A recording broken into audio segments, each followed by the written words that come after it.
is your captain. Welcome to Flying Solo. Jared Poland, FroKnowsPhoto.com, and welcome back to Flying Solo, where I take 3 of your questions and give them the best answers that I possibly can give. This week's episode is brought to you by the fine people at My Gear Vault. I so happen to be one of them. Go to mygearvault.com to download it right now. It's the best way to input, organize, and protect your gear for iOS and Android, and it's free. So let's get right to the questions. The first question is Josh Bird. My name is Josh, and I'm from Philadelphia. Well, that's funny, Josh, because I'm from Philadelphia too. That's where we're filming, everybody. So if anybody ever thinks we're in New York City filming, no, we're actually in Philly. So back to the question. Why are we seeing a trend among upcoming portrait photographers of shooting extremely underexposed and then doing over-the-top processing to make the eyes and overall color of the image look unnatural? A well-known example being Danny Diamond.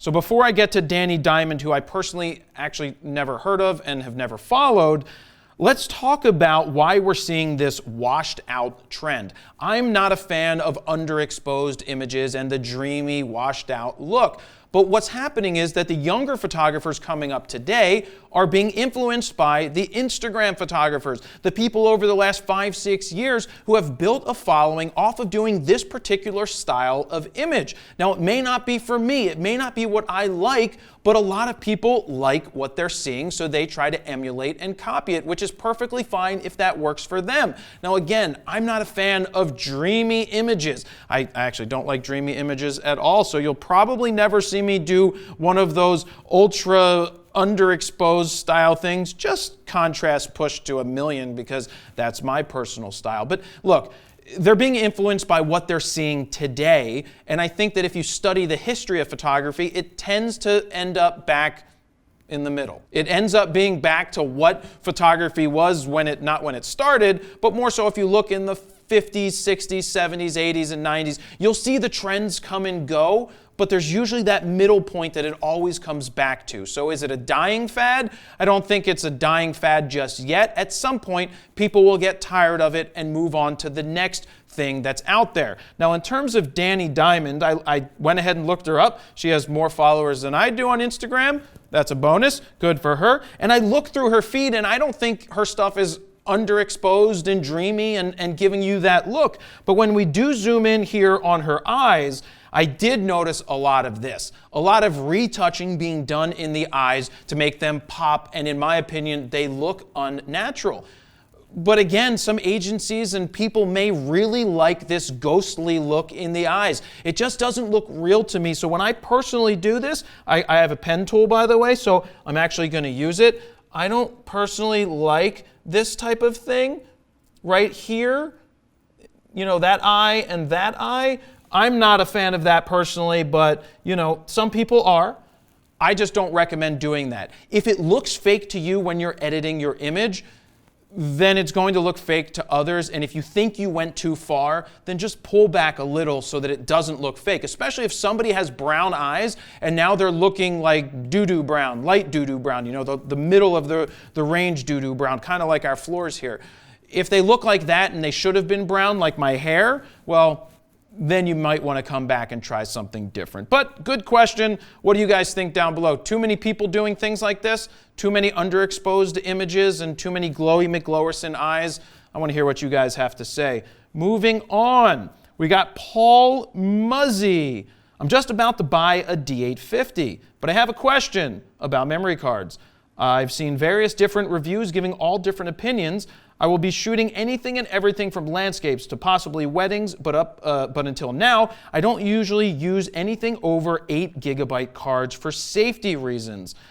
Safety is not guaranteed. I recommend you checking out that movie right now. Well, after this video, look up Safety Not Guaranteed. It is a great video. I understand that the D850 has much larger files than the D7000 that I'm used to. Should I get 2 128 cards, 1 XQD and 1 SD, or would you recommend a bunch of smaller cards? Also, how important is the read-write speed if I rarely need to use long bursts? Well, let's start with that part.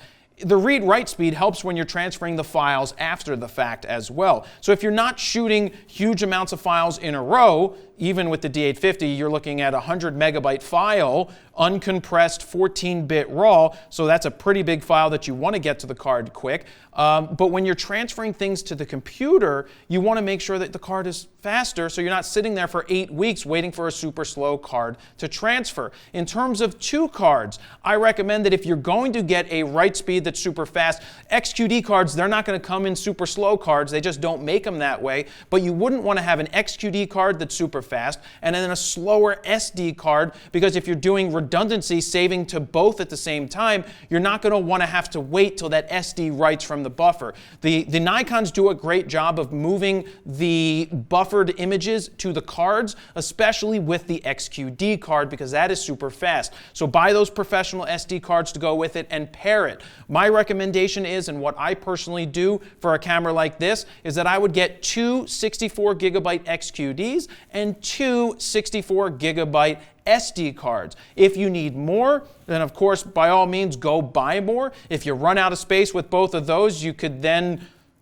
delete one of the cards and fill it up, but then you're not having that redundancy. But that's a last-ditch effort resort type of thing if you do ever run out of space. But cards have come down in price. XQD are not that expensive, and the SD, of course, aren't as expensive as those are, but just match them up and pair them. So that's what I would do with those. Moving on to the last question this week, we've got Zach Hale. I see a lot of local photographers requiring you to buy prints from them.